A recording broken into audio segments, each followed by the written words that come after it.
patawar ako. Apag wala ko na ikaw, ginahigog mo. Hindi na pagpadayo na maluoy ka. Tungod ang tag sa katinaga nagapadugang lang sang pilasa akong kasing-kasing. Kinpapati mo ako sa paghigugma nga isa lang gali kapakuno-kuno.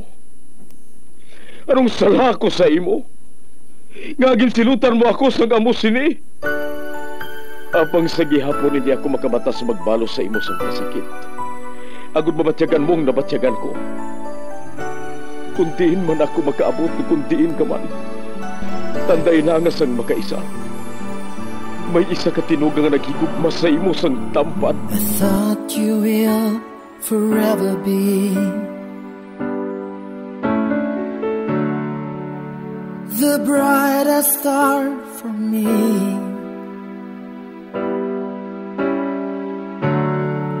And I promise I will stay in love with you till the end. Once there was a love. Sa tag sa kakabuhi sang tawo, kag sa tag sa kabahin sa iya kasing-kasing, may isa kahandumanan nga matahong, masadya, masakit, kag makahalamot nga durot sang paghigugma. Kung kamo may handumanan sa paghigugma nga hindi malipatan, ipadala lang diri sa aton palatuntunan. Once there was a love. Kay ina paghahatagan namon sang kabuhi para sa inyo kalingawan. Once there was a love.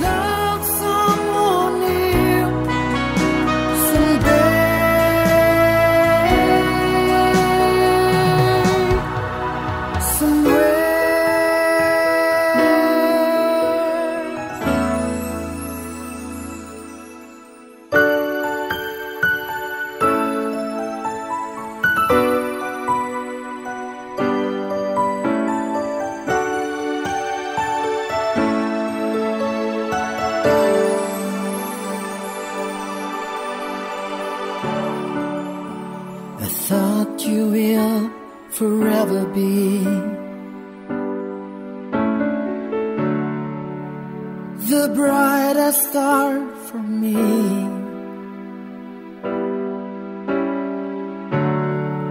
And I promise I will stay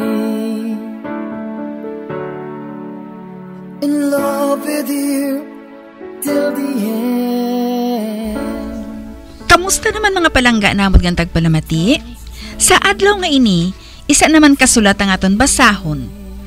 Kag ini naghalin kay Ronnie sang Iloilo City. Pareho sang iban, may kasaysayan man sa paghigugma nga hindi malipatan. May nobyo sa subong nga tawgo lang naton kay Susie. Pareho na sila nga may maayo nga trabaho, kada nga plano na nga magpakasal. Apang gusto niya nga handurawon ang mga hitabo. Sa ito nag-eskwela pa lang sila sa college. Isa kaadlaw sina sa pagsugod gid ng kasaysayan ni Ronnie ngayagin pasakop kagaton man hatagan sang kabuhi diri sa aton palatuntunan. Once there was a love. Sa kasaysayan, ikaw kag ako para sa isa kag isa. As my life goes on, I know I will love someone new someday. I love you. Ano? Nagalahog ka pala, Ronnie? Wala, Susie. Matuod ang inasiling ko. I love you.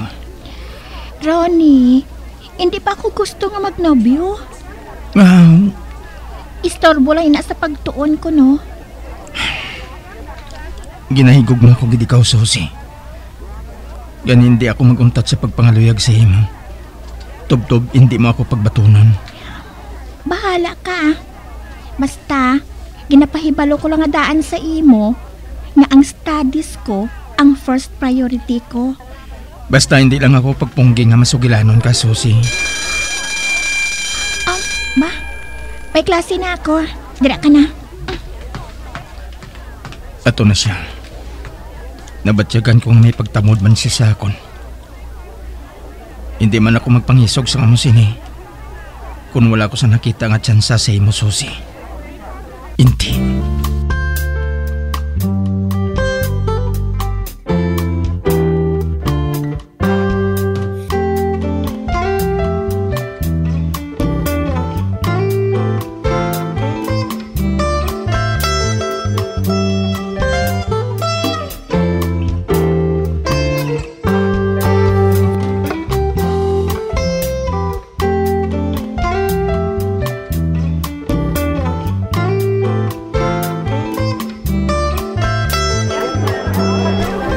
Meg, daw kaluya sa imo, ha?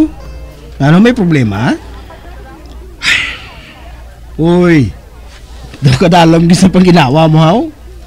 Ano gid ba ang problema mo? Babae? Kwarta? O kung project natin diri sa eskwelahan? Babae, Mig. Ano? Ano kinang problemahan mo, ha? Nano? May bulunyagan, ha? Taraso kagid lamig mo. Wala Nagapangaluyag pa lang kumig. Oti, anong problema da? Ang problema ko, kung paano ko siya mapasabat. Agoy. Abi ko anay kung nanogid. Mig, para sa akon, hindi ina problema, kundi isa ina ka-challenge. Kag kung naluyag kagid sa iya, lawigang pasensya mo. Hindi mo siya pagsakuon, kundi hulaton mo gid kung saan mo kaniya sabton.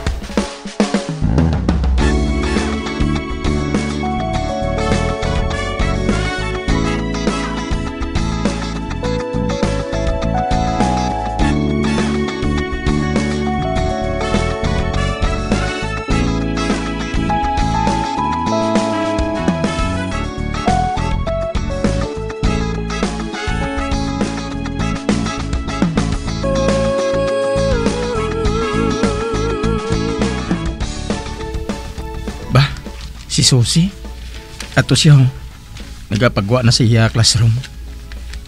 Basi kung mapahuli na siya, kag may ginabit-bit siya nga mga libro, anay kabla, isugataon ko siya. Hi, Susi! Ba? Ronnie? Kadamo agad sa mga dala mo nga mga libro Mabugat siguro ina. Buligan ko ikaw. Hindi na lang kaya ko man. Sige na bala. Okay. Kay nagapamilit ka, gid. Ari, ikaw dala sini, Abe. Iuli ko man lang ang mga ina sa library, Ate, sige. Updan ko ikaw dito. Salamat. Kadalag ko gid sang libro ninyo, no? Kadamos ang amon tulunan mo. Hindi man lahog-lahog ang kurso nga medical technology. Gani man. Kagasto pa, gid. Amo ina nga hindi ako maluyag nga maggubang akong pagtuon. Tapuson ko gid anay ini antes ako magnobyo-nobyo. Bisan pa nga may naluyagan ka nga lalaki? Oo Bobo Oo bala. Kay kung para gid siya sa akon, bisan ano kalawig sang iya paghulat, makadto gid siya sa akon. Hi, Susi! Ba? Ari pa gid ang isa ka kulit ho? Sinusamon nga duhang film mo nga updon. Wala. Mas feel ko nga updon ang mga libro ko. Ganit suliton ko sa pagsiling, ha? No time for love pa ako subong. Period.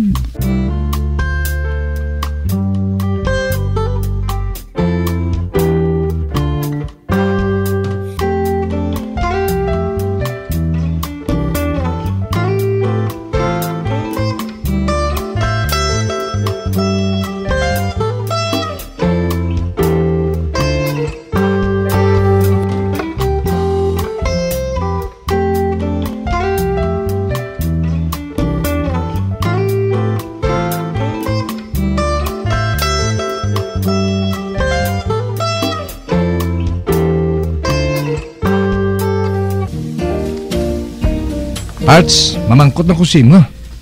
Ano na, Parts? Ano nag-aabladla ka kay Susi? Oo. Nga man. Ay, hindi ka makapasar sa iya, Parts. Nga nakasiling kasi na. Wala kayo isang salakyan nga mapabugal sa iya? Ano? Oo. Kagabiro ka kung sinong nagkakabagay sa iya? Ako, ina. Hindi lang maglayo ng buhat mo, Parts, ha? Pero may kwarta yung pamilya namon. Kagkun kami na ni Susi, ha? Madala ko siya sa kundi nga gusto niya. Kag mabaklan ko siya kung ano nga gusto niya. Anong panulok mo sa iya? Materialistic nga sahay isang babae? Kag ang solo nga pagkapahalipay sa iya among kwarta? Parts, lain si Susi. Manong ulain man. Palariho lang mga babae, Parts. Nagsala ka, Jordan. Lain si Susi. Hindi siya pareho sang imo pagpati. Hindi.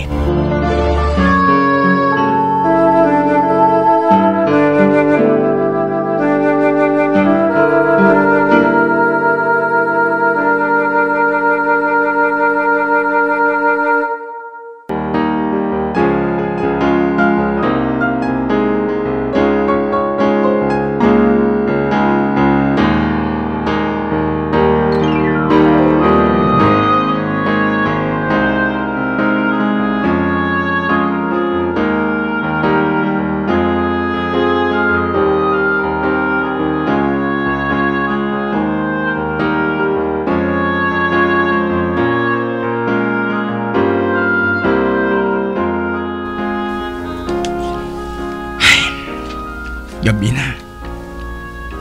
Papang hindi ako makatulog. Si Susi nga rin ang nauna ko. Daw malabo pag niya batuno niya ako.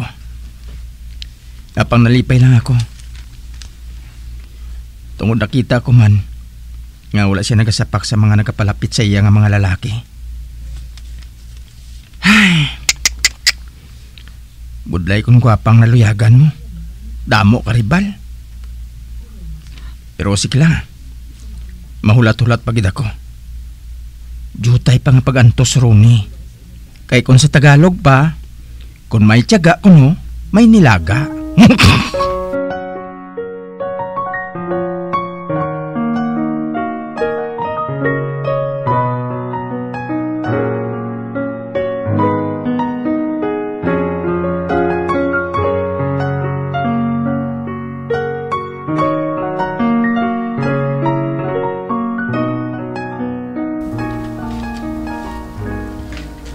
Hi, Susi. Maditabla ka ron? Sorry, Jordan, ha? Madama ako sang tulunan, eh. Hindi pwede. Daw galikaw ka sa ako now, ha? Jordan, ang kamot ko, hindi pagpiska, ginasakitan ako. Kasuplada si mo. Kartihan si imo nga sahit sa babae? Ako ginaartihan mo? Ha? Kinasilingan ka nga buyi ako. Hindi buyan. Karte si mo eh. Susi! Hoy! Mano ka? Ha? Buyang kamot niya. Ano? Kag sino ka nga mamandar sa akon? Ano nga pabugal mo? Buyi ng kamot ko, Jordan. Kinasakitan ako. Aray! Susi, okay ka lang? Okay lang. Salamat. Kakita ka sang tagpangapin mo. Pero makita mo ha, mahinulsol ka sa ginbuhat mo nga pag desaire sa akon. Mahinulsol ka.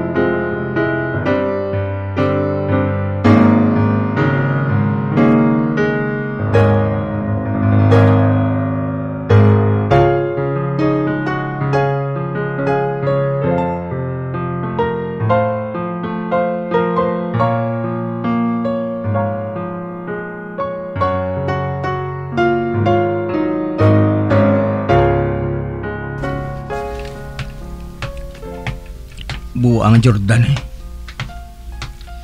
Nakibalo ko nga nagagamit siya sang ginadilian nga droga. Ano pa? Kung ano-ano na lang nga katuntuhan ang napinsaran niya. Kag basurang panulok niya sa akon. Bah. Do mo'y nagasunod sa akon ha. Nabatian ko mga tikang niya. Balik doon ko, Abe. Ano mo, ha?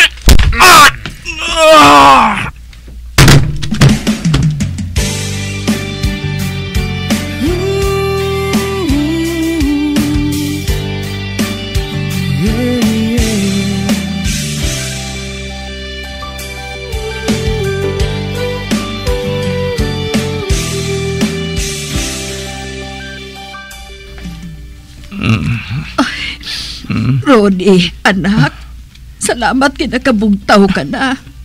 Nay, di na ko. Ari ka sa ospital. Ospital? Kamusta ng pamatsyag mo, ha? Kasakit sang kalawasan ko, Nay.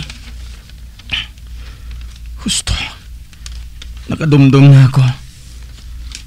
May mga lalaki nga nagpalapit sa akon. Kag inali nang nila akong hangin lampusan sa ulo. Kag sa kalawasan ko. Nakilala mo bala sila? May kontra ka bala sa eskwelahan? Wala, Nay. Kag hindi ko kilala mga tao nga to. Ginbilin kanina nga wala sang pangalibutan sa may basurahan. Kag maayong gani, kami nagkakita sa imo. Kung wala, may malaing natabo sa imo, anak.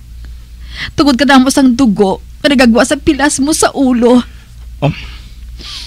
Gusto. Nakadumdum na ako.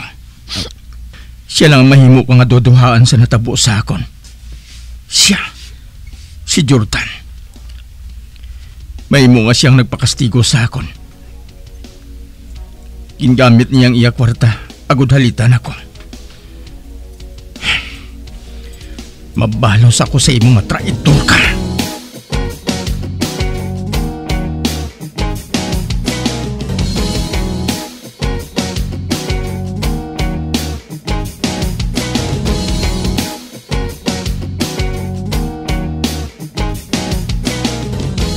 Ronnie, Meg, nakabati ka na balas ng balita? Ano nga balita, Mig? Si Jordan kay ang grupo niya gindakop sang pulis tungod nadakpan silang nagagamit kag nagaluso sa droga. Ato sila subong sa presuhan. Amoy ng bagay sa ila.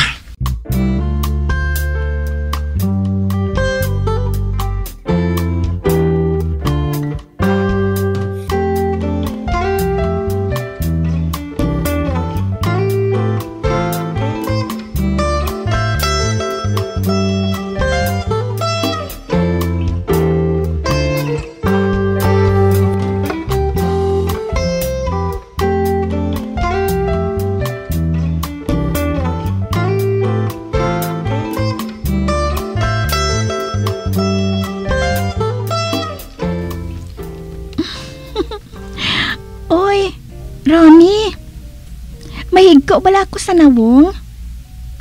Nga mo na lang sinang panulok mo sa ako now. Napinsaran ko lang. Paano gali ko nabulag ako?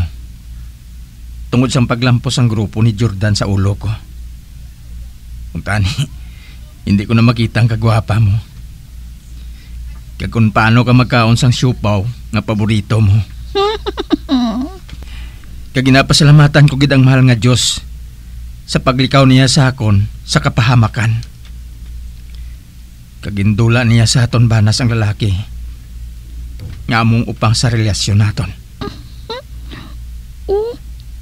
Do wala ko pa man ikaw ginbaton. Matuod din ha. Pero wala ko nagadulas ang paglaom nga maabot ang adlaw nga mangin isa nga ton kasing-kasing. Tungod na batyagan ko, ikaw kag ako para sa isa kag isa.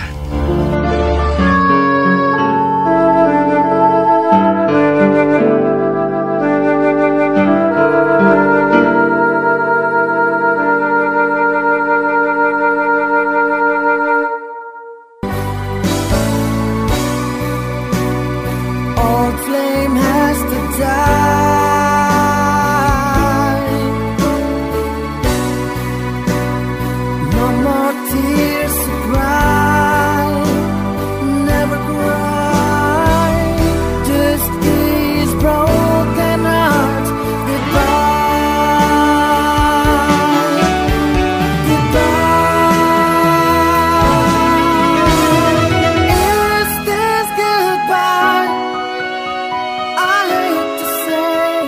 Ag diri natapos ang kasaysayan ni Ronnie, nga iya ginpasakop, kagaton man ginhatagan sang kabuhi diri sa aton palatuntunan.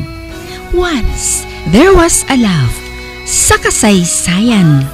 Ikaw kag ako, para sa isa kag isa. Sa direksyon ni Marnie Mongcal.